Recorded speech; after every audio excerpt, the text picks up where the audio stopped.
Olá pessoal, Treino Foco Responde, pergunta do Fernando Silva.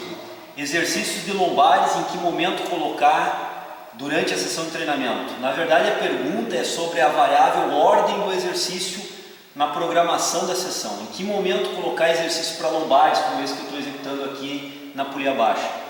Começo da sessão, meio da sessão, no final da sessão de treinamento, antes de algum exercício, depois especificamente de algum exercício?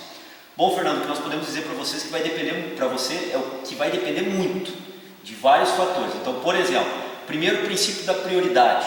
Digamos que a sua prioridade seja desenvolver a força da musculatura paravertebral, da musculatura diretores da espinha, da musculatura lombar, para sustentar até mesmo outros exercícios que você queira incorporar no programa de treino. Por exemplo, você ainda não começou a trabalhar com agachamento, você está trabalhando membros inferiores com rack, com leg press, com extensor de joelho na cadeira, então você não entrou ainda com trabalho de peso livre ou com peso guiado, na barra guiada, com exercícios específicos de agachamento. E para entrar com exercícios específicos de agachamento, você pensa em fortalecer a sua lombar antes, para dar um bom suporte postural para poder executar de forma eficiente os exercícios de agachamento. Perfeito seu raciocínio. Diante desse princípio da prioridade, você deveria colocar os exercícios de lombar antes dos demais exercícios. Por quê? Diante desse princípio, você estará mais descansado, mais inteiro para começar a executar esse exercício com uma eficiência maior, com uma carga total de trabalho para a musculatura lombar, para a vertebral maior. Então, nessas condições que eu acabei de exemplificar, criei uma hipótese aqui, seria interessante você começar com o exercício lombar. Agora, digamos que você já tem a musculatura lombar bem trabalhada, você quer incorporar somente um exercício de manutenção para essa musculatura lombar, para manter um fortalecimento adequado. Então, digamos que na sua sessão, nessa sessão específica de treinamento, você já treine agachamentos, diferentes tipos. Então, seria interessante você primeiro executar os agachamentos, que são exercícios que demandam muita coordenação motora, muito cuidado técnico de execução e solicitam fortemente a musculatura lombar.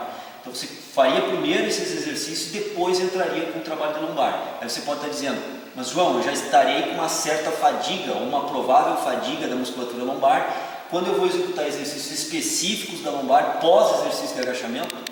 Provavelmente sim. Você já não estará com aquela condição igual a antes de executar os exercícios de agachamento. Você pode estar trazendo os exercícios de agachamento uma certa fadiga da musculatura lombar. Vai depender muito de quanto você vai exigir dessa musculatura lombar nos exercícios de agachamento e o quão forte elas são. Se elas forem bem fortes, dificilmente você terá uma fadiga significativa e poderá entrar com exercício até forte lombar pós-exercício de agachamento. Mas se você não tem uma musculatura muito forte ainda de lombar e foi solicitado fortemente o trabalho para o membro inferior e consequentemente isometricamente foi solicitada a musculatura lombar, provavelmente sim, você vai carregar uma certa fadiga para os exercícios de lombar que você vai executar depois do agachamento e isso pode atrapalhar um pouco a eficiência do trabalho posterior. Mas vejam bem, pelo princípio da prioridade, eu estou priorizando um trabalho de membros inferiores com agachamentos que vem antes e não estou priorizando o trabalho lombar. Então, tudo aqui depende da questão de prioridade da sua condição de treinamento. Na verdade, os exercícios lombares podem ser colocados em qualquer momento, em qualquer ordem dentro da sessão de treinamento. Você tem que avaliar bem. Se você faz um exercício de agachamento que solicita muito lombar, você pode colocar, talvez não naquela sessão de treinamento, você pode colocar numa outra sessão de treinamento onde você, por exemplo, treine músculos de peito. Então, peitoral maior, supinos, os crossovers, onde são exercícios que normalmente não solicitam praticamente nada ou nada da musculatura paravertebral, da musculatura de lombar. Então, nesse dia de treinamento, onde, por exemplo, você treina peito e tríceps, você pode incorporar exercícios de lombar, porque nesse dia você não estará solicitando lombar para nenhum outro exercício. Então, é um dia específico para dar um aporte significativo na musculatura lombar. E num dia que você vai treinar membros inferiores, onde serão solicitados em alguns exercícios a musculatura lombar, naquele dia você não coloca, então, os exercícios de lombar.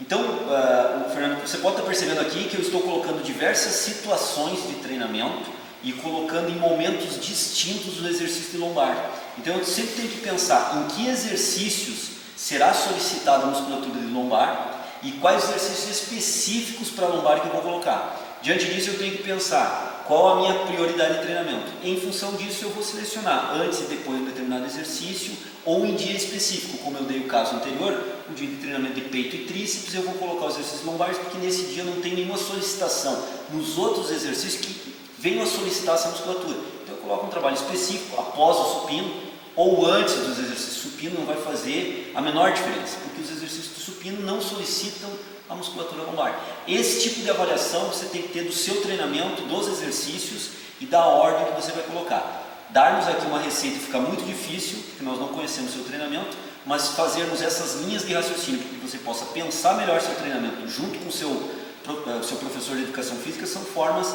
que nós entendemos como adequada de pensar o seu treinamento. E aí ter a melhor tomada, a melhor estratégia de ação no treinamento. Bom, Fernando, espero que você tenha entendido a resposta, a nossa análise e as nossas interpretações, as estratégias possíveis de você executar. E continue nos mandando as perguntas, nós estamos aqui tentando fazer o melhor possível para contribuir na qualificação do treinamento de vocês e, obviamente, nos resultados vindo deste. Grande abraço, pessoal, até o próximo programa.